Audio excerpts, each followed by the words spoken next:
And so we built the little brewery out of kegs that was on this wall for the first year that we were open.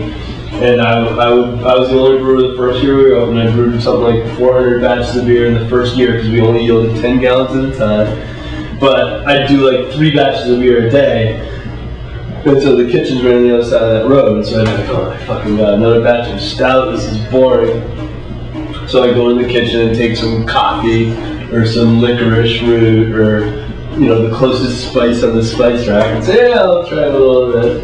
And then we'd waddle it back to the back room in another keg. We'd ferment it in a keg that we cut the top off of and put it in a room that just had a wall air conditioner with racks of these kegs that had the tops taken off of them. The beer would ferment in there. And after fermentation, we'd waddle into the cold room, the yeast would settle, and we'd put the keg on one of these chairs, actually the same chairs that you see here, and then we would transfer it into a side-bunged Hop Stevens keg, kind of like this firkin would be sideways down here, and we'd transfer out of the Sankey keg that had a sanitary ball valve into the Hop Stevens, bung the Hop Stevens, and then put a hose on it with a penny in it so that we could force carbonate it.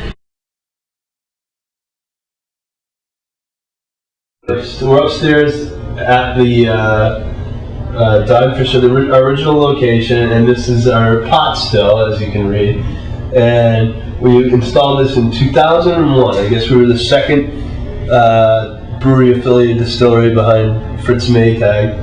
And we opened it in 2001. We changed the legislation in Delaware to be allowed to ferment and distill, not just ferment. But basically we had a scrapyard that kept our brewery, or got our brewery into business in the early years, and I passed by it and I saw this shaped chunk of metal in the mud. And I said, wow, that's shaped like a pot still. So I bought it for the weight of the stainless, which was like $300 or $400.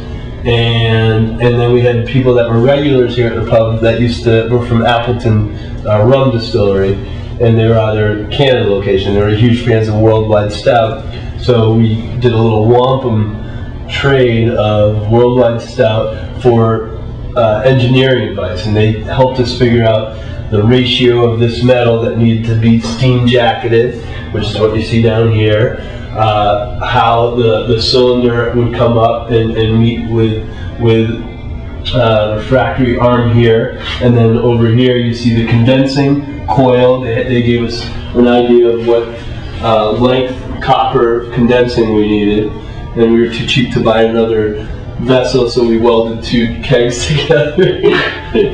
pretty ghetto, but wicked efficient. So that's 2 kegs welded together, and so basically how it works is liquor or the alcohol has a lower evaporation temperature than the wash.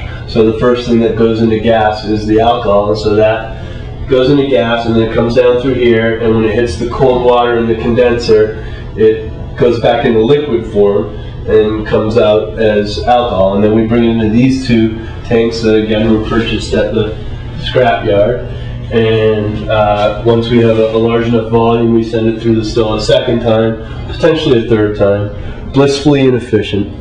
That's our call to arms. And once we have a certain volume, we bring it back into that room, which is too dark to shoot probably, but has a bunch of old Coca-Cola syrup stainless steel barrels that we put sanitary ball valves on.